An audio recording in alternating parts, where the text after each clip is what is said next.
இந்த தலைப்பு தருவதற்கான மிக முக்கியமான ஒரு காரணம் இருக்கிறது.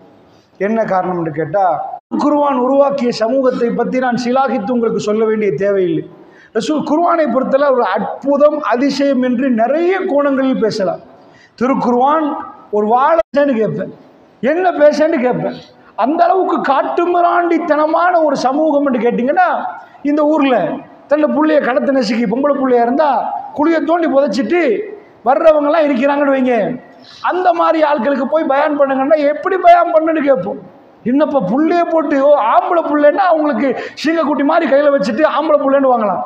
பொம்பளை புள்ளை பெற்றுட்டாங்கன்னா அந்த பொம்பளை புள்ளைன்னு கேள்விப்பட்ட உடனே முகமெல்லாம் கருத்து போயிருமோ. முகமெல்லாம் கருத்து போகிறது மட்டும் இல்லாமல் சொந்த வாப்பா குழந்தைய கொள்ளுவாராம். அப்படிப்பட்டவர்கள் தன்னை புள்ளைய கொண்டதுக்கு பிறகு கர்வமாக வீதியில் நடந்து வருவார்கள். ஆம்பளை புள்ளை இருந்தால் ஒரு பெருமை. அப்போ உலகத்தில் அடிமைத்தனம் இருக்குன்னு இறைவன் சொல்றான். இதெல்லாம் இறங்குற டைம்ல சில பேர் என்ன பண்ணுவாங்க, குடி ஹராமின்னு இன்னும் வரல, குடிச்சிட்டு தொழுகைக்கு வருவாங்க. அப்படி ஒரு சமூகத்தை மாற்றுவதற்கு உலகத்துள்ள எல்லா தலைவரையும் கூட்டி வருவோம். நீங்க மாத்துறீங்களான்னு ஒவ்வொரு ஆள்கிட்டையும் கேட்டு பார்ப்போம். எல்லாரும் செஞ்ச புரட்சியோடு தலைவன் இப்படி செய்ய இயலாது. யாரும் தலைவனா கொண்டாந்து நிப்பாட்டலாம், தலைவனுக்கு கட்டுப்பாடு கொடுக்கலாம்.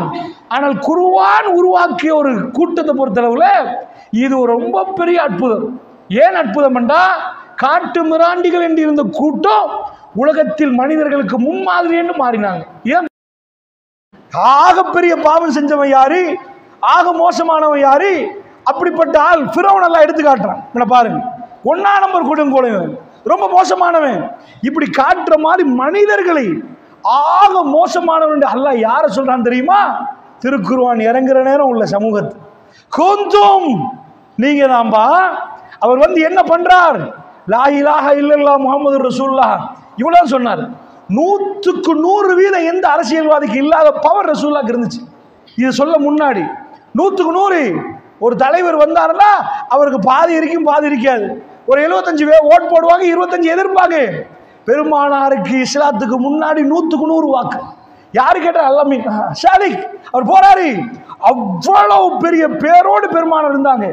அந்த பேர் ஒரு இரவில் மாறிச்சு. ஒரே ஒரு இரவில். விபச்சாரம் செஞ்சாரா, குடிச்சாரா, தப்பு பண்ணினாரா, ஒரு இரவில் மாறிச்சு. எல்லாம் 99.99 அவ்வளவு பேர் எதிர்த்தாங்க. அவர் சொன்ன ஒரு தத்துவம், லா இலாஹா இல்லல்லாஹ் முஹம்மது ரசூலுல்லாஹ் சொல்ற நேரத்தில் முன்னாடி நின்று வாப்பாட சொந்த சகோதரர். இதெல்லாம் கற்பனை பண்ணி பாருங்க. உங்க குடும்பத்தில் உங்க வாப்பாட சகோதரர், வாப்பா இல்லவங்க, அவர் நிற்கிறார். தப்பில்ல கேமாம் நாசமா போகணும். ஜமால் இதுக்குதான் எங்களை கூட்டிங்களான்னு கேட்டார். இதுக்குத்தான் எங்களை கூப்பிட்டீர்களா? இந்த ஒரு கொள்கை அவர்களை தாங்க முடியாம போச்சு. அவ்வளவு பேரும் எதிர்த்தார்கள். அவ்வளவு பேரும் எதிர்க்கிற நேரம் ரசூல் ஸல்லல்லாஹு அலைஹி வஸல்லம் அதை தாக்கு பிடித்து பலமான எதிர்ப்புக்கு மத்தியில் ரசூலா சொல்றாங்களே, அப்பதான் அவர்கள் நிறைய வேலைகள் செஞ்சாங்க. பெருமானாருக்கு என்னெல்லாம் பண்ண இயலுமோ அதனால அல்லாஹ் சொல்றான், குந்தும் அலா ஷஃபா ஹுஃப்ரத்தி மினன் நார். நரகத்துல போட்டா நீங்க தான் லாஸ்ட், நீங்க தான் நரகத்துல கீழே. அவங்கள கொண்டு போய் எங்க வச்சான் அல்லாஹ்? சொர்க்கத்துக்கு மேல, சொர்க்கத்திலே மேல் உட்டத்துல மேல ஒரு இடத்துல கொண்டு போய் வைக்கிறேன்டா. இதை நீங்க சொல்லுங்க. புத்திரத்துல எல்லாரையும் கூப்பிடுவோம், ரொம்ப மோசமான குடிபோதையில் உள்ளவனு கூப்பிடுவோம், விபச்சாரம் தான் தன் வாழ்க்கைன்னு சொல்றவனை கூப்பிடுவோம், தொழுகை இல்லைன்னு கூப்பிடுவோம். அவர்கள் நூற்றாண்டுகளாக அளவைக்கிற மனிதர்களாக, யுக புருஷர்களாக மாத்திரத்துக்கு ஒருத்தன் வரட்டும். நீங்க காட்டுங்க. இந்த தலைவர் மாத்துவார், ஐன்ஸ்டீன் மாத்துவார், இவர் தோமஸ் ஆல்வா எடிசன் மாத்துவார். அவருக்கு பல்பை கண்டுபிடிச்சாரு, அவர் இதை கண்டுபிடிச்சாரு. மனித உள்ளத்தோடு தொடர்பு கொள்வது ரொம்ப கஷ்டம். கணவனுக்கு மனைவியை மாற்ற இயலாது, மனைவிக்கு கணவனை மாற்ற இயலாது, 20 வருஷமா சொல்லி வளர்த்த புள்ளைய மாற்ற இயலாது. அப்படிப்பட்ட கட்டத்தில் எல்லாரும் ஒரே மாதிரி இருந்து ஒரே கூட்டமாக இருந்தார்கள். நீங்க நினைக்கிறீங்களா இந்த உலகத்தில் ஒரு ஆட்சி அமைக்கிறது லேசண்டு, ஒரு நாட்டை பிடிக்கிறது என்பது இலகுவான காரியம் என்று? ஒரு பெரும் ஆச்சரியம். இன்றைக்கு வரலாறு ஆட்சியர்களுக்கு பதிலில்லாத ஒரு இன்றை திருக்குர்ஆன் உருவாக்குது. என்ன உருவாக்குது? இதை நீங்கள் புகாரியுடைய ஆரம்ப ஹதீஸ்களை பிரட்டி பார்த்தால் ஆச்சரியம். ஹிர்கல் மன்னன் அபூ சுஃபியானோட பேசின உரையாடல் ரொம்ப ஆச்சரியத்தை உண்டாக்கும். அரபிகள் என்றா யார் என்று வரும், அப்படி ஒரு சைடுல பண்பு, ஒண்ணுமே இல்லாத ஒரு கூட்டம் உலகத்துக்கு பண்பு சொல்லி கொடுக்குது. 14 நூற்றாண்டுகள், 1400 வருடங்கள் தாண்டி இன்றைக்கு அவங்க பண்பை பார்த்து நேற்று நடந்ததுக்கு இன்றைக்கு அழலாம். நீ முதநாத்தூர்ல ஜனாசாவை போய் கண்ணீர் வடிக்கலாம். ஒரு 100 வருஷத்துக்கு முன்னாடி ஒருத்தர் புத்தகத்தில் மௌத்தா நான் சொன்ன அழுவீங்களா? நீங்க அதை சொன்னா நீங்க துடிப்பீங்களா? அது அழுதெல்லாம் முடிஞ்சாச்சுப்பா. 20 வருஷத்துக்கு முன்னாடி நடந்த அது அப்பவே அடக்கியாச்சு. இப்ப அது ஹெட்லைனா வராது, அது டாபிக்கா வராது. ஆனா பள்ளி பள்ளியாக இலங்கையில மட்டும் இல்லை, அமெரிக்காவில், பிரான்சில், ஜெர்மனியில் பேசுகிறார்கள். யாரை பத்தி? அந்த மனிதர்களை பத்தி. போட்டோ இல்லையா, ஒண்ணு இல்லையா. என்ன என்ன ஆச்சு அவங்களுக்கு? என்ன ஆச்சுன்னு கேட்டீங்கன்னா ஒரு பெரிய அற்புதமாக நடந்துச்சு. என்ன அற்புதம்ன்றா, உலகத்தில் யாருன்றே தெரியாத ஒரு கூட்டம் நாளைக்கு ஆள வந்துட்டாங்களா. அவங்க தான் உலகத்தை ஆள போறாங்களா. மைத்ரிபால சிறிசேன அவர்கள் ஜனாதிபதி ஆயிட்டு ஒரு ஸ்டேட்மெண்ட் கொடுத்தாரு. என்ன ஸ்டேட்மெண்ட்டா, ஜனாதிபதி ஆன பிறகு ஆரம்பத்தில் அட்லஸ் பேனால தான் சைன் வச்சாரு. எந்த ஜனாதிபதியும் செய்யாத வேலை. ஒரு 10 ரூபாய் அட்லஸ் சூட்டி எடுத்துட்டு அதில் சைன் வச்சாரு. சைன் வச்சு இப்படித்தாண்டாரு. அவர் ஒரு வித்தியாசமா நடந்தார். அதோட ஒரு பேட்டி கொடுத்தார். பிரஸ் கான்ஃபரன்ஸ்ல என்ன சொன்னாருன்னா, அதாவது அவர் ஒரு பேட்டி கொடுக்க, மக்கா மதீனா சவுதியை பொறுத்தல்ல அரசியல் என்பது அவர்களுக்கு சம்மதமே இல்லை. உலகத்தில் அவர்களால் எந்த ஒரு இடத்துக்கும் வரையறாது. ஏனென்றால் அவங்கள்ட்ட பல்கலைக்கழகம் விட்டு பாடசாலை விட்டு எழுத தெரியாதவங்க கூட, எழுதியதை பார்த்து படிக்க தெரியாதவங்க கூட சொந்த நிற்கிறார்கள். டெக்னாலஜி தெரியுமானா தெரியாது, எதுவுமே தெரியாது. பெருமானார் வந்தார்கள் மக்காவுக்கு. 13 வருஷமா அவங்களை ஏற்றுக்கொள்ளல. மற்ற மீதி 10 வருஷத்துல ஒரு 7 வருஷம் கழிய பெருமானுடைய கை மேலோங்குது. மேலோங்குது. பெருமானார் விட்டு போகிற நேரம் ஒருவராக தொடங்கிய கொள்கை இந்த பக்கத்தில் அபூபக்கர் தொடங்கின கொள்கை பறக்குது. எங்க போகுதுண்டா, உங்க புள்ளைட்ட வீட்டுக்கு கொண்டு போய் நீங்களும் சேர்ந்து, அந்த மதீனாவுக்கு எந்த ஸ்பெஷலும் இல்லை. ஏதாவது கண்டுபிடிச்சாங்களா உலகத்துல? பெரிய பெரிய விஞ்ஞானி பிறந்த மண்ணா? அப்படி எதுவுமே இல்லை, ஒண்ணுமே இல்லை. மதீனா பெருமானார் வந்த பிறகு எல்லாம் கீழே சரசரன்னு உழுவுது. 1000 வருஷம் பழமையான ஒரு பெரிய சாம்ராஜ்யம். அந்த சாம்ராஜ்யத்துக்கு தலைநகரத்துல பேர் நம்ம எல்லாருக்கும் தெரியுது, இத்தாலி. ஒரு நாட்டை தலைநகரமா வச்ச ரோம சாம்ராஜ்யம் கண்ணு முன்னாடி உழுவுது. ஈரான் என்ற நாடை தலைநகரமா வச்சுக்கொண்ட பாரசீக சாம்ராஜ்யம். சாம்ராஜ்யம் ஒரு நாடை நினைக்காதீங்க. இந்த நாடு இலங்கை எடுத்துக்கொண்டீங்கன்னா அதுல ஒரு மன்னர் இருப்பாரு. அவர் சின்ன மன்னர், குட்டி மன்னர். இவருக்கு பெரிய மன்னர் ஒருத்தர் இருப்பாரு. அந்த கீழே வந்துட்டா இந்த நாட்டில் உள்ளவெல்லாம் சின்ன மன்னர், சிறிய மன்னர்களா மாறிடுவாங்க. குட்டி மன்னர். பெரிய மன்னருக்கு கீழே சின்ன மன்னர் உள்ளதுதான் இது. இப்பெல்லாம் பார்க்க இயலாது. அதான் சாம்ராஜ்யம். அவன் மன்னர் பேர் அது ஜூலியஸ் சீசர், ஆகஸ்டஸ் சீசர்.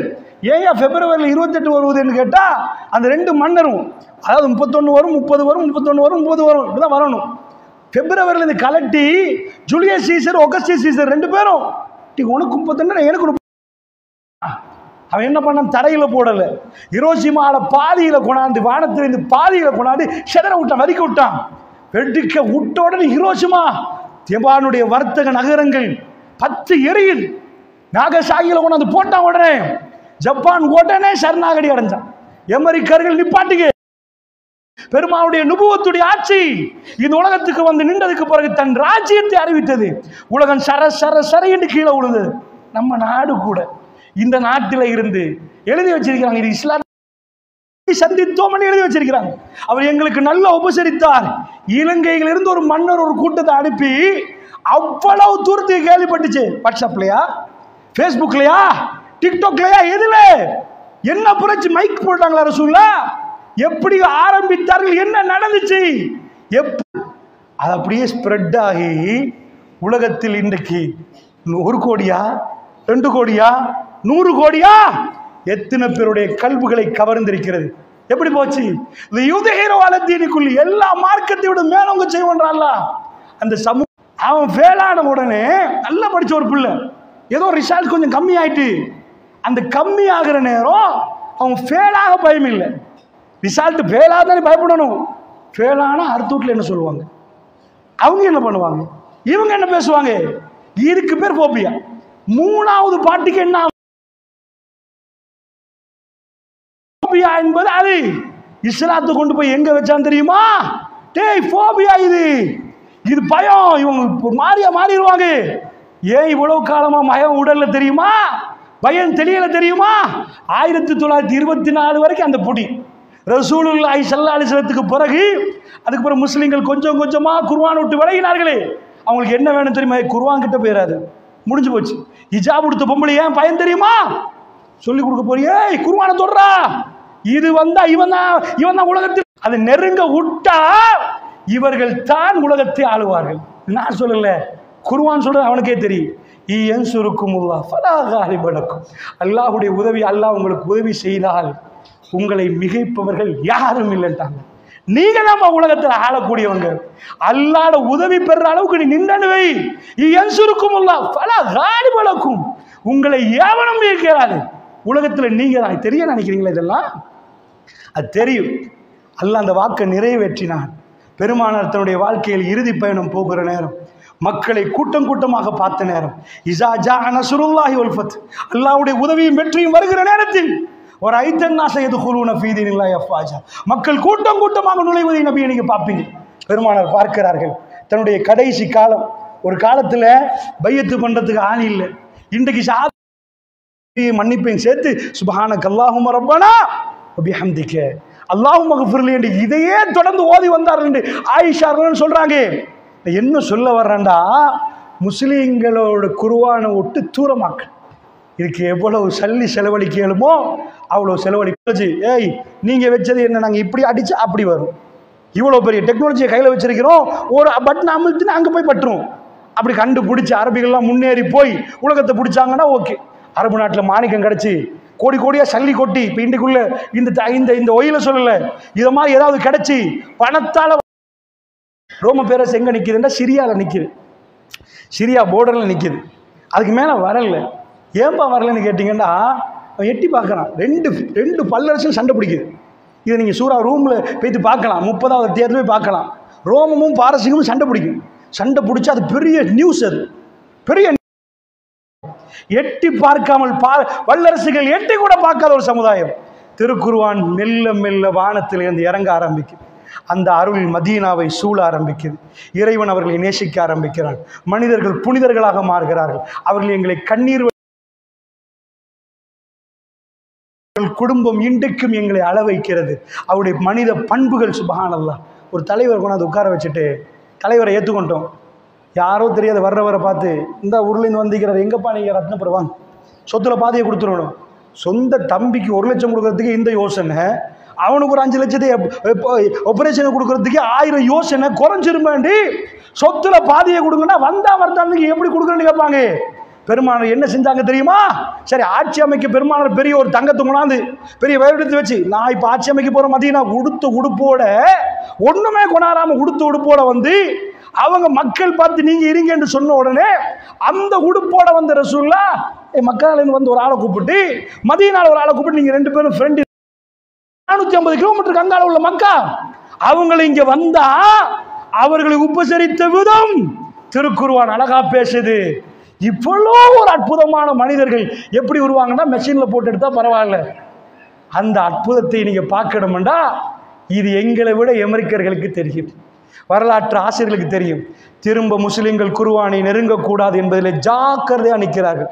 அவர்களுக்குள்ள திரைப்படங்களை கொண்டு போவோம், அவங்களுக்குள்ள லிக்கரை கொடுப்போம், ஆல்கோஹால் கன்சப்ஷனை போடுவோம், ஆடை இல்லாத நிர்வாண படங்களை கொண்டு போய் சவுதியில் போடுவோம், அதுக்குள்ள நுழைப்போம். இவெல்லாம் போட்டும், இவன் கல்புல இறைவனை பற்றி வரக்கூடாது. வந்துட்டாண்டா உலகம் தன்னுடைய அறிவை இழந்து யோசிச்சு பார்க்கு. எந்த கட்டத்தில் இஸ்லாம் சாம்ராஜ்யத்தை அமைப்பதற்கு அதாவது அரபிகள் லாயக்கே இல்லை. ஏதாவது ஒரு குவாலிஃபிகேஷன் இருக்கணும். அது எதுவும் இல்லாமல் அமைத்தார்கள் என்றால் இறைவன் தன் வேதத்தை இறக்கின பிறகு அவங்க கல்புகள் மாறிச்சு. உலகத்தில் படித்தவர்கள் எல்லாம் பற்றி யோசிப்போம், அப்புறம் ஊடு கட்டத்தை யோசிப்போம். நிறைய ஆசையோடு உள்ளவங்க இன்றைக்கு பலஸ்தீன மக்கள்கிட்ட போய் கேட்டீங்கன்னா என்ன வேணும்னு கேட்டீங்கன்னா, ஊடெல்லாம் எரியுது, ரொட்டி அங்கே போய் பாஞ்சு போய் ரொட்டிக்கு எடுத்துட்டு வயிற்று பசிக்கு போய் நிற்கணுமே, புள்ளை கொடுத்துட்டு பசிதான் ரொம்ப முக்கியம். பசி கொடுமையில் உள்ளவர்கள், அவ்வளோ பெரிய பசி கொடுமையில் உள்ளவர்கள், அந்த கொடுமையை அனுபவித்தவர்கள் ஒரு காலமும் தான் பசியில் நிற்கிற நேரம் இன்னொருத்தருக்கு கொடுக்க மாட்டான், சான்ஸே இல்லை, நேவர். அது எனக்கு தெரிந்த அளவுக்கு அது சாத்தியம் இல்லை. நீங்கள் எப்பயும் கொடுப்பீங்க, நீங்கள் பசியில் வாடி துடிக்கிற நேரம் கொடுக்க இயலாது. ஆனால் வரலாறு ஆச்சரியப்படுத்துது. ரசூலுல்லாஹ்வுடைய சபைக்கு ஒரு விருந்தாளி வருகிறார். விருந்தாளி வந்து அந்த காலத்தில் எழுதப்படாத ஒரு சட்டம் இருக்குது அரபுகள்கிட்ட. என்ன எழுதப்படாத சட்டம்? அரபுகள் பொதுவாக அவங்க வாப்பான்னு 10 தலைமுறைக்கு பேர் பாடமாக்கியிருப்பாங்க. எதுக்கு பேர் பாடமாக்குறாங்கன்னா அவங்களுக்கு லூஸ் இல்லை, சும்மா பாடமாக்குறது. அது எதுக்கு பாடமாக்குறாங்கன்னா அந்த குடும்பத்தை அறிமுகப்படுத்துறதுக்கு இன்னார் மகன்டா தூரத்தில் இருந்து வந்தவங்க அந்த ஏரியாவை கடந்து போவாங்க. ரெஸ்டாரண்ட் இல்லை, ஹோட்டல் இல்லை, வந்தவனுக்கெல்லாம் சாப்பாடு மக்காண்டு வைங்களேன். நான் மதீனாவுக்கு புகழை நாங்கள் அந்த காலத்திலேருந்து ஒரு குடும்பத்தை பழகிருப்போம். அப்போ பேரா சொன்னா இன்னும் வாங்கன்னு வாங்க. இவங்க மக்காவுக்கு போனால் அங்கே தங்குவாங்க. அப்போ இவங்க விருந்தோம்பல் பண்ணுவாங்க, அவங்க விருந்தோம்பல் பண்ணுவாங்க. இதுதான் நடக்கு. இஸ்லாத்துக்கு போகிற மக்கள் சாரையாக ரசூலுல்லாஹ்வை பார்க்க வர்றாங்க. தூரத்திலிருந்து வர்றாங்க, ஒவ்வொரு கோத்திரத்திலிருந்து வர்றாங்க. வந்தவர்கள் ரசூலுல்லாஹ்வை சந்திக்க வந்தாங்க. பெருமானாரை கண்டு அசந்து போகிறாங்க. பெருமானாரோட பேசணும்னாங்க. அந்த இரவு தங்கணும்னு துடிக்கிறாங்க. அப்போ அவர்களுக்கு யாருமே மதீனாவில் தெரியாது. அவங்க வியாபார நிமித்தம் வரல, ஒரு குடும்பத்தை சந்திக்க வரல, ஹாத்தமுல் அன்பியாவை சந்திக்க வந்திருக்கிறாங்க. இது ரசூலுல்லாஹ்வுடைய விருந்தாளி. பெருமானார் பள்ளியில் எழும்புவாங்க, மக்களே என்னுடைய விருந்தாளி வந்திருக்கிறார். கண்ணியப்படுத்துறது யாருன்னு கேட்பாங்க. பள்ளிவாசல் தலைப்படுத்துகிற விதை என்ன தெரியுமா? பட்டினியில் நிற்கிற நேரம், உங்கள் வீட்டில் நிற்கிற யாராவது நீங்கள் பட்டினியே இல்லை, இன்றைக்கு உள்ளவன் வீட்டுக்குள்ளே நிற்கிற நேரம் ஏதாவது ஒரு பிஸாவை கொண்டாந்து வச்சுட்டான்னு வைங்க, உள்ள 4 பேர் அம்புட்டையும் திண்டு முடிச்சிடாமல் இருக்கணும். நாங்களும் ஒன்று டேஸ்ட் பண்ணணும்னு இன்னொருத்தர் கொடுக்க உள்ளவன் நினைக்கிறான். உள்ளவன் ஒரு பிரியாணியை கொண்டாந்து வச்சு அவ்வளோத்தையும் மேஞ்சிடக்கூடாது, நாங்களும் கொஞ்சம் எடுக்கணும்னு நினைக்கிறான். அந்த சிரித்தான். நேற்று இரவு நடந்தது எனக்கு தெரியும் அபூ தல்ஹா ஆண்டார்கள். இன்னமா நுதீமுக்கும் லிவஜ்ஹில்லாஹி லா நுரீது மின்கும் ஜஸாஅன் வலா ஷுக்கூரா. அவர்கள் எந்த தேங்க்ஸையும் யாரிடம் எதிர்பார்க்கவில்லை. தேங்க்ஸ் சொல்லுங்க பிரதர், எங்களுக்கு ஏதாவது கூலித்தாங்க பிரதர். இன்னமா நுதீமுக்கும் லிவஜ்ஹில்லாஹ், அல்லாஹ்வுடைய திருமுகத்துக்காக வேண்டி உணவு கொடுத்தார்கள். தங்களை வயிற்றிலே பட்டினியை போட்டு இந்த மஸ்ஜிது நபவிக்கு வரக்கூடியவர்கள், என் மஸ்ஜிதுக்கு வரக்கூடியவர்கள் நீங்கள் கண்ணியப்படுத்தி விடுங்கள் என்றார்கள். அன்சாரிகளே இதை கண்ணியப்படுத்துங்கள் என்றார்கள். அல்லாஹ்வுடைய நல்லடியார்களே, வீட்டில் எதுவும் இல்லாமல் வருபவர்களை கண்ணியப்படுத்திய ரசூலுல்லாஹ். இது குர்ஆன் உருவாக்கிய சமூகம். அல்லாஹ்வுடைய நல்லடியார்களே, உலகத்தில் இந்த பாடத்தை எந்த பல்கலைக்கழகத்தாலும் வந்து நிற்கிறான். கிளப் வழியில் திரிகிறான் அமெரிக்காவில். ஏன்பா கிளப்புக்கு போறீங்கன்னு கேட்டேன். சுப்ஹானல்லாஹ், அமெரிக்காவுடைய சிச்சுவேஷன்ல ஒன்றை சொல்லுகிறேன், நல்லா ரொம்ப வெட்கமாக இருக்கிறது. இன்றைக்கு அவர்கள் என்னப்பா எல்லா வகையிலையும் அவர்கள் தன்னுடைய வாழ்க்கை, ஒரு மனுஷனுக்கு அதாவது திருமணத்தில் கொடுக்குற ஒரு மனுஷனுக்கு ஒவ்வொரு பருவம் இஸ்லாத்துல இல்லை. ஆனால் அந்த மாதிரி புள்ளைய மறைச்சிடணுமா? அதே புள்ளைய கொம்பரண்டாகி மறைச்சவன் கல்யாணம் பண்ணி கொண்டாந்து வெளியே வைப்பான். இங்கே தெரியுது, அங்கே தெரியுது, உள்ளதெல்லாம் தெரியுது. அவனும் மான மரியாதை இல்லாத திருமணம் முடிக்கிறான். அவன் 50 பேருக்கு காட்சி பொருளாக காட்டி மனைவின்றான். அந்த மாதிரி பார்த்துருப்பீங்க நீங்கள் சில பேர். அமெரிக்காவோட சிச்சுவேஷன் எப்படி தெரியுமா? இவன் சொல்கிறான் சைக்காலஜி படி, அந்த புள்ளைக்கு இப்போ ஒரு விளையாட்டு இருக்கு, அது வெக்கம் சொல்ல இயலாது, பப்ளிக்காக பேச இயலாது, ஒரு வெக்கமானது. பெத்த தாய் தன்னை வாகனத்தில் கொண்டு போய் அந்த கிளப்பில் இறக்குவாங்க. கிளப்பில் இறக்கினா என்ன கிளப்னு நினைக்கிறீங்க நீங்கள்? அது புரிஞ்சா? அவர் சொல்கிற அந்த தாய் சொல்கிற, டோன்ட் பி ப்ரெக்னென்ட் ஆகாது, don't be pregnant, take your safety precautions. புரிஞ்சா? அது என்ஜாய் யுவர் செல்ஃப். அது எல்லாமே பிரச்சனை. அந்த மனித கல்புகளுக்கு ஏற்படுத்த மாற்றங்கள். அபூ ஹுரைரா ரலியல்லாஹு அன்ஹு அவர்கள் ஒரு நாள் பட்டினி உச்சகட். அவர் இஸ்லாத்துக்கு வந்தது லாஸ்ட் மூமெண்ட்டில் 8ல் 2 வருஷம் ரசூலுல்லாஹ் முன்னாடி நின்றவர். அவ்வளோதான். 2 வருஷத்தில் அறிவிச்ச ஹதீஸ்லாம் இவ்வளோ, அவ்வளவுதான். அதில் அவர் ரசூலுல்லாஹ்வை கண்டு மயங்கிட்டார்.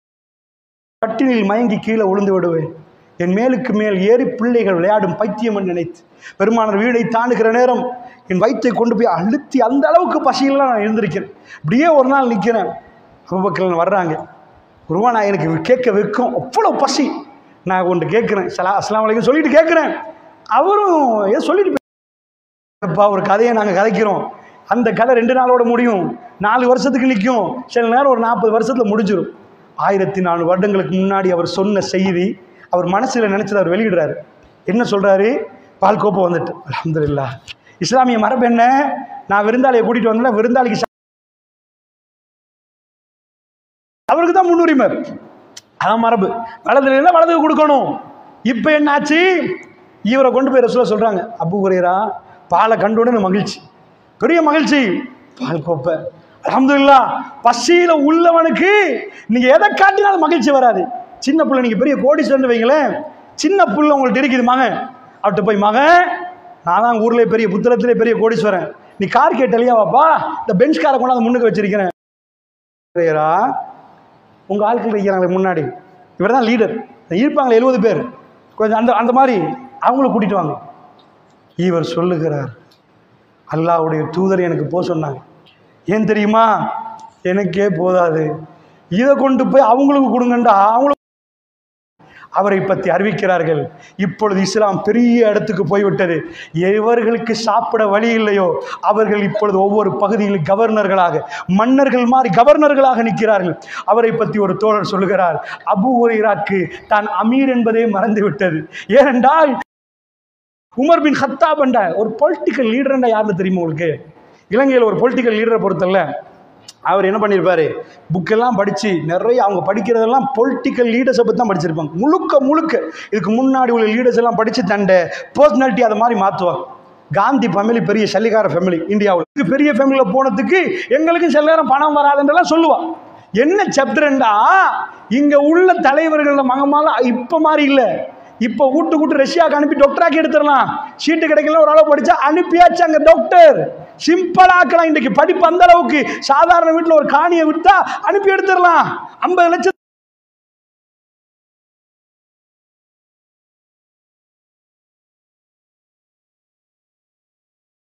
போனால் அவர்கள் அவ்வளோ பெரிய ஃபேமிலியில் இருக்கணும். காந்தி ஃபேமிலியில் இருந்து மகாத்மா காந்தி அனுப்புறாங்க. அனுப்பினா டை கோட்லாம் போட்டு ஷூவெல்லாம் போட்டு வருவார்னு பார்த்தா மகாத்மா காந்தி வேற மாதிரி வர்றாரு. அவர் சொல்றாரு, நான் ட்ரெயினில் போறேன், ஒரு சம்பவம் நடந்துச்சு. சம்பவம்லாம் சொல்றதுக்குரிய டைம் இல்லை. என்ன நடந்துச்சு, மகாத்மா காந்தி டீச்சர் மாதிரிலாம் யாருன்னு கேட்டால் பெரிய பெரிய ஆட்கள், லியோ டோல்ஸ்டாய் அந்த மாதிரி பெரிய, இவ்வளோ பொலிட்டிக்கல் லீடரை படித்த மகாத்மா காந்தி இந்தியாவில் எல்லாத்தையும் கழட்டி போட்டு, அதான் செருப்பு வேணான்ட்டு, நீ என்ன மாதிரி நட, நான் வெறும் காலம் நடக்க போறேன், இஹ்ரா மாதிரி ஒரு துணியை போட்டுட்டு நான் என்ன மாதிரி விடு, இப்படி வா இந்தியாவை கெட்டுவோண்டு. லண்டன்ல படிச்ச எந்த அகம்பாவம் இல்லை. இன்றைக்கு இந்தியர்கள் மறக்கல. இந்தியாவின் தேசிய தந்தைன்னு சொல்றாங்கடா, இந்தியாவை கொஞ்சம் நெஞ்சமாவது களவெடுக்காம செஞ்சவர். அவர் வாயிலிருந்து ஒரு தடவை வெளியாயிட்டு அவர் படிச்ச எல்லா தலைவரையும் தூக்கி ஒரு பக்கத்துல போட்டு, இந்தியா இதை மாத்தணும்டா, இதான் பொலிட்டிக்கல் லீடராக நின்று பேசுகிறார் என்றா அவர் கொட்டுது. அவ்வளவு பணம் கொட்டுறனர். உமர் பின் கத்தாபை பார்த்தா யாரு, ஷாஹிபுர் ரசூல், ரசூலுடைய ஒரு தோழர், குர்ஆன் உருவாக்கிய மனிதர்கள். அவர் சொல்லுவாரே, ரசூலுடைய தோழர் எப்படி நடக்கிறார், அவருடைய கீழாடையில் ஒட்டு போடப்பட்டிருக்கு. மாமன்னர், அவரை சந்திக்கிறதுக்கு பெரிய பெரிய மன்னர்லாம் வருவாங்க. என்ன கேள்விப்பட்டு பெரிய சின்ன லேண்டே ஆட்சி பண்றாரு. சின்ன பகுதியை நினைக்கிறீங்களா, உலகத்தில் ஒரு பிரம்மாண்டமான பகுதி அவர் கையில் நிற்குது. அப்படி மன்னர் அவரை சந்திக்க வர நேரம் இந்த வரலாறுல ரொம்ப முக்கியமான ஒரு செய்தி. சின்ன பிள்ளைகள் ஆடிட்டு நிற்கிறாங்க. அவர் எங்க தேடினாலும் இல்லை. எங்க மன்னர், இந்த பிள்ளைகள் கையில் உள்ள நேரம், லுஹா நேரம், தூங்குற நேரம். அவர் அங்கே பாருங்க, அந்த மரத்துக்கடியில் போய் பார்க்குறாங்க. நிஜமாவே அந்த மரத்துக்கடியில் அவர் நிம்மதியாக தூங்குறார். தஹஜ்ஜத்துக்கு எழும்பினவர்கள் அவர்கள் ஒரு பகுதி தூங்குவார்கள். அந்த தூக்கத்தில் ஈடுபட்டு கொண்டிருக்கிற அசந்து போனார்கள். பெருமானாரை பார்த்து தன் வாழ்க்கை அமைத்துக் கொண்டு தோழர்கள் எல்லாருடைய நல்லடியார்களே, தான் உலகத்தையே கையில் கொடுக்கிற நேரம் அவர்கள் உலகத்தை பார்த்து மாறவில்லை. இவங்களுக்கு ஏதாவது செக் பண்ணாங்களான்னு கேட்டா குர்ஆனை ஓதினார்கள். அது கல்புகளை மாற்றியது, மனித புனிதர்களாக மாற்றின. இந்த புரட்சி எனக்கு இப்போ கொண்டு வாங்க, எவனையாவது கொண்டு வந்து உட்கார வச்சு இதை செய்ய சொல்லுங்க பார்ப்போம். இது இம்பாசிபிள் டார்கெட். அல்லாஹ் அவங்க கையில் துனியாவை கையில் கொடுத்துட்டு, இப்போ நீங்கள் தான் துனியாவை ஆளக்கூடியவர்கள், நான் என் வாக்குறுதியை நிறைவேற்றிட்டேன்டா. ஒரு சமுதாயம் தோத்து விட்டது, புதிய சமுதாயத்தை நான் உருவாக்கிட்டேன். ஒரு சமுதாயம் இணை வைத்தார்கள், அந்த நபியுடைய சமுதாயத்தை நான் டிஸ்குவாலிஃபை பண்ணிட்டேன், அவங்கள ஓரமாக்கிட்டேன். இப்போ இந்த நபி அந்த சமுதாயத்தை கொண்டு வந்த ஆட்சியை கையில் கொடுத்து குர்ஆனுடைய ஆட்சியை அல்லாஹ் காட்டி அவர்களை கண்ணியப்படுத்துகிற நேரம், மெல்ல மெல்ல குர்ஆன் விட்டு நகர்ற நேரம், அவங்க கையில் இந்த ஆட்சி அல்லாஹ் எடுத்துட்டு நீங்கள் இப்போ ரொம்ப மோசமாக போயிட்டீங்க என்ற அல்லாஹ் ரப்புல் ஆலமீன் ஒரு பகுதியை தந்திருக்கிறான். அந்த காலகட்டத்தில் நானும் நீங்களும் வாழ்கிறோம். அல்லாஹ்வுடைய நல்லடியார்களே, அதனால் ஒரு விஷயத்தை புரிந்து கொள்ளுங்கள். இந்த உம்மத் இவ்வளவு தூரத்துக்கு வருவதற்கான மிக முக்கியமான ரகசியமாக தான். இன்னும் சொல்ல போனால் உமர் பின் கத்தாப் அவங்க சஹாபாக்கள் குர்ஆன் உருவாக்கிய மக்களை பற்றி நீங்கள் பார்த்தீர்கள் என்று சொன்னால், சிரியா பிடிக்கப்படுகிறது. சிரியா பிடித்த உடனே அமீருல் முஃமினீன் வர சொல்றாங்க, வாங்க நாங்கள் பிடிச்சிட்டோம், சிரியா என்பது ரசூலுல்லாவுடைய கல்வில் நேசமான உள்ள தேசம். அது ஷாம். ரசூலுல்லாஹ் சொல்ல போக்கல எங்கள் ஷாம் என்பார்கள். மலக்குமார்கள் தங்கள் ரெக்கைகளை தாழ்த்திய பிரதேசம். இப்ராஹிம் நபி உட்பட எக்கச்சக்கமான நபிமார்கள் மிதித்த பள்ளிவாசல் மஸ்ஜிதுல் அக்ஸா போச்சு. கருப்பரெல்லாம் கோவிட் டைமில் மாஸ்க்கும் போடலை, ஒன்றும் போடலை. கோவிட் அவுட் பிரேக்கில் அவங்க வெளியே வந்து நின்று எங்களில் ஒருத்தனை கொண்டாண்டு. ஏண்டா கொண்டாண்டு? வெள்ளை கருப்பர் வித்தியாசம் இன்றைக்கும் இருக்கு. You are black and one, you are black. அதிசயத்தில் அதிசயம் ஒபாமாவை கொண்டு போய் ஒயிட் பேலஸில் வச்சான். தண்டை வீட்டுக்கு ஜனாதிபதி மாளிகைக்கு பிரசிடென்ட் ஹவுஸில் அமெரிக்காவுக்கு பேர் white house. We are white என்பார்கள், நாங்கள் வெள்ளை என்பார்கள். வெள்ளையம் வேற, நீங்க வேற என்பார்கள். குடி அந்த ஊர்ல உள்ள ரெட் இண்டியன்ஸ் தள்ளி விடுவாங்க. நீ கருப்பு போயா, வெள்ளையம் உலகத்தை ஆட்சி பண்ணுவாங்க அப்படின்பாங்க. அரபி அது நீங்க எங்க இருந்து எடுத்தாலும் அரபிகள் கல்புல அல்லாஹ் அருள் புரிந்த கூட்டத்தை தவிர அவங்க கல்புல ஊண்டி இருந்தது அது அரபிகள். நாங்க அப்படி இருந்தாங்க. அப்படி இருந்த அரபிகள்ல எல்லாரும் நிக்கிற நேரம் ஒரு ஆள் ஒப்ஜெக்ஷன் பண்ணல. கருப்படிமைகள் எடுத்து விற்பாங்க. வித்தவனுக்கு என்ன பெருமதி? வீட்டுக்கு வாஷிங் மிஷினை கொண்டாந்துருக்கீங்கன்னா அந்த வாஷிங் மிஷினை நீங்கள் எப்பயும் போடலாம். இதை மாதிரி வித்த பிலால ஃபத்து மக்கா நேரம் மக்கா காபத்துல்லா ரசூலுல்லாஹ் தோற அதில் என்ன தெரியுமா? வாழ்க்கையில் நிறைய கட்டங்கள் அவரால் மறக்க முடியலை. ரசூலுல்லாவுடைய வஃபாத்தை கேள்விப்பட்ட அவருக்கு தாங்க முடியலை. கலீஃபாக்கள்கிட்ட போய் கெஞ்சினார், எனக்கு ரசூலுல்லாவுடைய ஊரை விட்டு மதீனத்து நபியை விட்டு என்னை அனுப்புங்கண்டார். என்னை வெளியே அனுப்புங்க, என்னால் ரசூலுல்லாவுடைய ரவுதாவை கடக்க முடியலண்டார். என்னால் முடியலண்டார். அதை தாண்டி முடியல. அவ்வளோ கஷ்டப்பட்டார். எந்த கலீஃபாவும் அபூபக்கருக்கு அனுமதி கொடுக்கல. நீங்கள் இங்கே தான் இருக்கணும்ட்டார். உமர் பின் கத்தாப் அவர் ஒரு விஷயம் சொன்னார், எனக்கு யார் நான் இதுக்கு பிறகு அதான் சொல்ல ஏழான். ரசூலுல்லாவுக்கு பிறகு என்ன அந்த அழைப்பை விடுகிறார். இன்றைக்கு சந்தோஷமான நாள். என்ன செய்யணும்? எங்களுக்கு ஒரு ஊடு கட்டினா எவ்வளவு கொண்டாடுவோம். நாட்டைய பிடிச்சா எப்படி கொண்டாடணும்? ஊட கட்டினா எவ்வளவு கொண்டாடுவார்கள். எல்லாரும் மகிழ்ந்து கொண்டாடணும். அவங்களுக்கு குடிக்க தெரியாதா? குடி என்ற பாடத்தை அவங்க எங்களுக்கு நடத்துவாங்க. அவங்களுக்கு விபச்சாரம் தெரியாதா? அவர்கள் அதில் PhD முடிச்சவங்க. ஏன்னா அதுதான் அவங்க வாழ்க்கை. அதாவது உலகத்தில் எதில எல்லாம் என்ன எப்படி இன்பம் இருக்குன்னு அவங்க தெரிந்தவர்கள். அது எதிலையும் போகாதவர்கள், அல்லாஹ்வுடைய பாதையில் நிற்கிறவர்கள். பிடித்த நாள் அவர்களை தேம்பி தேம்பி அள வைத்தது என்று சொன்னால் இதுதான் குர்ஆன் செய்த புரட்சி. இந்த புரட்சி நம்ம வீட்டில் உங்கள் வீட்டில் நடக்கணும்டா குர்ஆனை கொண்டு போம். அல்லாஹ்வுடையார்களே, குர்ஆனை கொண்டு போம். இது ஒரு இன்ட்ரடக்ஷன் செஷன் மாதிரி தான் நான் செய்தேன். குர்ஆனுக்குள்ள ஒவ்வொரு ஆயத்தையும் விரிவாக நான் உங்களோட பேசவில்லை.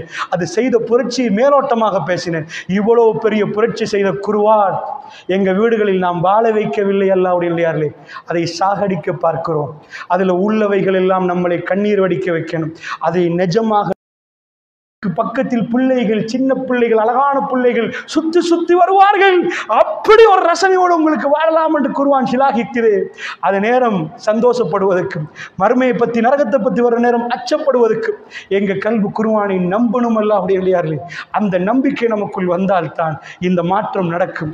அல்லாஹ்வுடைய நல்லடியார்களே, அதனால் அல்லாஹ் வபில் ஆகிரத்திஹும் யூகினூன் என்கிறான். அல்லாஹ் அவர்கள் ஆகிராவை யூமினூன் என்று அல்லாஹ் சொல்ல, நம்புவார்கள் என்று சொல்ல. யூகினூன் உறுதியாக வாழ்ற மாதிரி. ஆகிராண்டா இப்ப வாழ்ற மாதிரி நினைப்பார்கள். மறுமையண்டா இப்ப நிக்கிற மாதிரி நினைப்பார்கள். அல்லாஹ்வுடைய சன்னிதானத்தில் முன்னாடி நிக்கிற மாதிரி. யௌமயக்கும் நாஸு லிரப்பில் ஆலமீன், ரப்புல் ஆலமீனுக்கு முன்னாடி மனிதர்கள் நிப்பாங்கன்னா அவங்க தேம்பி தேம்பி அழுவாங்க. இப்ப அவங்க ரப்புல் ஆலமீன் முன்னாடி நிக்கிற மாதிரி ஃபீலிங் வரும். அல்லாஹ்வுடைய நல்லடியார்களே, வஜா ரப்புக வல் மலக்கு ஸஃபன் ஸஃபா, மலக்குமார்கள் அணிவகுத்த ரப்பு வருவான் என்றால் அவர்கள் நடுங்குவார்கள். ரப்பு வருவானா? மலக்குகள் அணிவகுத்து நிற்காது. எப்படி நிற்கும்? எப்படி விசாரிக்க போகிறார்கள்? இந்த உணர்வு அவர்களுக்குள் வரும். அல்லாஹ்வுடைய நல்லடியார்களே, ரசூலுல்லாஹ் பேசுகிற நேரம் அவர்கள் கண்களால் கண்ணீர் ஓடும். ஏன்? மறுமையில் வெற்றி கண்டவர்கள் என்று சொல்லப்பட்டவரும் தேம்பி தேம்பி ஏன் அழுதார்கள் தெரியுமா?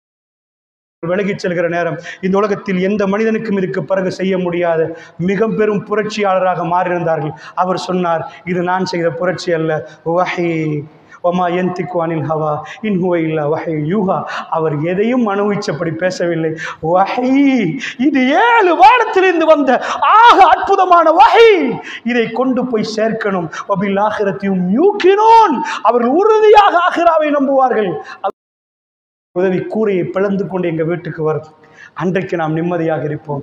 இந்த பூமியை விட்டு நிம்மதியாக பிரிவோம். அல்லாஹ்வுடைய நல்லடியார்களே, அப்படிப்பட்ட நல்லடியார்களாக நாம் மாற வேண்டும். திருக்குர்ஆன் உருவாக்கிய இந்த சமூகத்தை வெறும் சிலாகித்து படிப்பது மட்டும். நான் நிறைய சஹாபாக்களுடைய வரலாறு உங்களுக்கு முன்னாடி எடுத்து வைக்கல. உங்களுக்கு தெரியும், ஒரு அறிமுகரையாக சொன்னேன். குர்ஆனின் பெருமதி நாம் புரியணும். புரட்சிமிக்க கூட்டம் என்றா அது எவ்வளோ அற்புதமாக புரட்சி செஞ்சிருக்கென்று புரிந்தால் அதை தொடுகிற நேரமே எங்களுக்குள் ஒரு கண்ணியம் வரும். ரப்புடைய வேதத்தை ஓதுகிற நேரம் நாம் மிக பெரும் மரியாதையோடு நடந்து கொள்வோம். அதை சுமக்க தயாராகுவோம். அவனுடைய வார்த்தைகள் நம்மளை தேம்பி தேம்பி அள வைக்கும். பெரும் வளர்ந்த மனிதர்கள் தன் பிள்ளைகளை புதைக்கிற நேரம் அழாதவர்கள். திருக்குர்ஆனுடைய ஆயத்துகளுக்கு வஜ்லத் குலூபுகும், கல்புகள் நடுங்கும். அவருடைய கண்கள் தேம்பி தேம்பி கண்ணீரையும் மல்க வைக்கிற அளவுக்கு அற்புத வரிகளை அல்லாஹ் எங்களுக்கு நசீகத்தாக சொல்லியிருக்கிறார். அப்படிப்பட்ட அவைகளை அங்கே சின்னத்தில் 6 மணி ஆனால் இந்த டிவியில் இந்த சேனல் ஒன்றுமில்ல, ரூபாய் ஐடிஎம் தான் இருந்துச்சு. அப்போ ஆஃப் பண்ணிடுவாங்க. 6 மணிக்கு போட மாட்டாங்க. ஆஃப் பண்ணினா வீடுகளில் குர்ஆன் ஓசை கேட்கும். அப்பொழுது படித்தவர்கள், மார்க்கத்தை விளங்கியவர்கள் ரொம்ப கம்மி. ஆனால் குர்ஆனை ஓதினார்கள். இப்பொழுது ஓதுகிறவர்கள் ரொம்ப கம்மியாகிறார்கள் என்று சொல்லுகிற அளவுக்கு குர்ஆன் ஓதுகிற இளைஞர்கள் எங்கே பார்த்தீங்களா? வாழ்க்கை என்று இந்த உம்மத்தை சேர்ந்த ஒருவர் சொன்னால் நெஞ்சி வெடித்து விடும் அல்லாஹ்வுடைய நல்லடியார்கள். அப்படிப்பட்ட இளைஞர்களும் யுவதிகளும் பறிப்போய் கொண்டிருக்கிறார்கள். அவருடைய கல்புகளில் western life is the best life என்று சொல்கிற அளவுக்கு அவர்கள் இதை மறுக்கிறார்கள். வெஸ்ட் என்று அவர்கள் போகிறார்கள் என்றார். அல்லாஹ்வுடைய நல்லடியார்களே, பொறுப்பு என்ன? இந்த இரவில் முடிவு செய்வோம். இந்த இரவு நமக்கு தீர்மானிக்கக்கூடிய இரவுகள். திரும்ப திரும்ப சொல்கிறேன், நான் அடிக்கடி சொல்கிறேன், எனக்கும் உங்களுக்கும் தரப்பட்ட நாட்கள் மிக குறுகிய நாள். ஒரு ஆளுக்கு 10,000 நாள், ஒரு ஆளுக்கு 15,000 நாள், ஒரு ஆளுக்கு 7,000 நாள். இவ்வளவுதான். 7,000 நாள்ண்டா ரிஸ்க்கு 7,000 நாளுக்கு இருக்குது. ஃபைனல் ரிஸ்க் முடிஞ்சால் 25 வயசில் நீங்கள் போகணும். இன்றைக்கு நாம் ஒரு நாளை கழிச்சிடணும். போன வெள்ளியிலேருந்து இந்த வெள்ளிக்கு 7 நாள் குறைக்கணும். அல்லாஹ் தந்த 7,000 நாள் இப்போ எத்தனை ஆயிரம் நாள் கழிச்சிட்டோம். நீங்கள் தர்மம் கொடுத்தீங்கன்னா குறைஞ்சிரும், திரும்ப சம்பாரிச்சுட்டா கூடிரும். இந்த நாட்களை திரும்ப புதுப்பிக்க இயலாது. போன நாட்கள் போய்விட்டது. அதுக்கு பிறகு கபருக்கு நாங்கள் நெருங்குறோம். இன்றைக்கு என்ற நாள், நேற்று என்ற நாள் நாங்கள் கணக்கெடுத்தா எங்களுக்கு 7,001 நாள் இருந்துச்சுண்டா மௌத்தாகிறதுக்கு. இப்போ 7,000 நாள் 100 நாட்களோடு இருப்பீங்க தெரியல. சகோதரர்களுக்கு இன்றைக்கு ஒரு 6 மாதம் 4 மாதம் இருக்குன்னு நினைக்கிறேன். பள்ளிவாசலுக்கு ரத்மல்யாய அந்த பள்ளிவாசலுக்கு வர்ற நேரம் ஒரு சகோதரர் வந்தார். என்னோட வந்து அவர் நின்று எனக்கு ஃபோட்டோ எடுத்தார். அவருடைய மகன், சின்ன மகன், தோப்புடுப்பாட்டி வச்சு என் பக்கத்தில் எடுத்தார். எனக்கு இது ஞாபகம் இல்லை. ஆனால் அவர் ஃபோட்டோ எடுத்து ஒரு மாதம் ஆகலை. வாட்ஸ்அப்புக்கு ஒரு ஃபோட்டோ வருது, ஜனாசா. அந்த ஃபோட்டோவுக்கு கீழே என்னையோடு எடுத்த ஃபோட்டோ, புள்ளியோடு எடுத்த ஃபோட்டோ அவங்க வீட்டார்கள் அனுப்புகிறாங்க. உங்களோட லாஸ்ட்டாக எடுத்த ஃபோட்டோ ஃபோனில் இருந்துச்சு. அவங்க மகன் இப்படி சின்னது, ஒரு 5 வயசு வரைக்கும். அவருக்கு தெரியாது அவர் மௌத்தாகுவது. தெரிஞ்சிருந்தால் அவர் ஃபோட்டோ எடுப்பாரா? அவர் சாப்பிடுவாரா? எனக்கு இன்னும் வாழ்க்கை இருக்குன்னு நினச்சிருப்பார். ஆனால் அவர் நினைத்திருக்க மாட்டார், இன்னொரு ஒரு மாதத்தில் இத்தனாம் தேதி இந்த உலகத்தை விட்டு போகிறேன். தன் மகனை பக்கத்தில் வச்சு என் மகனோட எடுங்க என்று சொன்னார். அப்படி எடுத்தவரை நான் ஜனாசா கஃபன் செய்யப்பட்ட ஃபோட்டோவை எனக்கு அனுப்பியிருந்தார். இவர் மௌத்தாகி விட்டார் என்று. அல்லாஹ்வுடைய நல்லடியார்களே, பேசுகிற எனக்கும் கேட்குற உங்களுக்கும் உத்தரவாதம் இல்லை. எந்த மண்ணில் எப்போ மௌத்தாகுவோம் என்று சூஸ் பண்ணுவதற்கு அதிகாரம் இல்லை, பிறப்பதற்கு அதிகாரம் இல்லை. நாம் யாருடைய வயிற்றில் பிறக்கணும் என்று எங்களால் சூஸ் பண்ண இயலாது. எந்த மண்ணில் வாழுவோம் என்பதை எங்களால் சூஸ் பண்ண இயலாது. எதை சாப்பிடுவோம் என்று எங்களால் தெரியாது. எந்த மொழி பேசுவோம் என்று எங்களுக்கு தெரியாது. ரப்பு எழுதி வைத்து விட்டான் என்றால் சரியான முடிவை கொடுத்தவர்கள் அவருடைய வாழ்க்கையின் பக்கங்களை பிரட்டி உலக வாழ்க்கையை முடித்து விட்டார்கள். அவர்கள் எங்களை தேம்பி தேம்பி அள வைத்து விட்டார்கள். மனித புனிதர்கள் என்பதை அவர்கள் நிரூபித்து விட்டார்கள். அஸ்ஹாபு நபி என்றால் யார் என்பதை காட்டி விட்டார்கள். அவர்களை பற்றி சொல்கிறான், ரிஜாலு மினல் முஃமின் ஸதகு மா அஹதுல்லாஹ் அலைஹி. மனிதர்கள் சிலர்கள் இருக்கிறார்கள், அல்லாஹ்வுக்கு கொடுத்த உடன்படிக்கையில் அவர்கள் ஸதகு மா அஹதுல்லாஹ் அலைஹி வமின்ஹும் மன் கலா நஹ்பஹு வமின்ஹும் மன் யம்ததிர் வமா பதலு தப்தீலா. அல்லாஹ் சொல்கிறான், சில மனிதர்கள் அல்லாஹ்வுடன் உடன்படிக்கை செய்து கொண்டார்கள். அந்த உடன்படிக்கையை உண்மைப்படுத்தி விட்டார்கள். எந்த உடன்படிக்கை? ரசூலுல்லாஹ்வை காப்பாற்றுவோம். எந்த பிரச்சனை பேசுகிறது என்றால் அந்த மனிதர்கள் கூட்டத்தில் நானும் எங்கள் குடும்பத்தாரும் சேர வேண்டும் என்றால் அல்லாஹ் ரப்புல் ஆலமீன் எனக்கும் உங்களுக்கு அந்த வாய்ப்பை தர வேண்டும் என்றால் வேற ஒரு வேளையும் இல்லை. அல்லாஹ்வுடைய வீட்டில் போய் குர்ஆனை ஓதுங்கள், அல்லாஹ்விடம் கேளுங்கள், மற்றதெல்லாம் அல்லாஹ் செய்வார். படிக்காத ஒரு சமூகத்துக்கு உலகத்துடைய ஆட்சியை கொடுத்து கௌரவித்த அல்லாஹ்வுக்கு உங்களுக்கு செய்வது பெருசல்ல. இதுக்குரிய வேற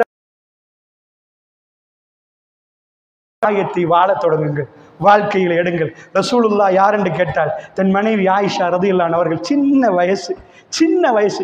இன்றைக்கு சொல்லுவார்கள், சின்ன வயசை முடிச்சு கொடுத்தா இந்த வயசுல வாழ ஏழுமான்னு கேட்பாங்க. ஆயிஷா நாயகி ரசூலுல்லாஹ் மேல வச்ச அன்பும் வேற, புரிஞ்சு கொண்ட விதமும் வேற. ஒரே பதில், யார் ரசூலுல்லாஹ்னு கேட்டா அவருடைய பண்பு குர்ஆன் என்றாங்க. குர்ஆனை படிச்சிருக்கிறீங்களா? அதான் அவர்ண்டாங்க. பாருங்க, சுப்ஹானல்லாஹ் சுப்ஹானல்லாஹ், கலாமுல்லாஹ், அல்லாஹ்வுடைய கலாமை உயிர் கொடுத்து வாழ வைத்தவர் இந்த மண்ணிலே நாயகம் ஸல்லல்லாஹு அலைஹி வஸல்லம். வரஃபஅனா லக திக்ரக், அல்லாஹ் சொன்னான், நபியே நீங்க உங்க பணியை முடிச்சிட்டீங்க, வரஃபஅனா லக திக்ரக், உங்க புகழை இப்ப நாங்க தூக்குவோம் என்றான். உங்க புகழை நாங்க மேலவங்க வைப்போம் என்றான்.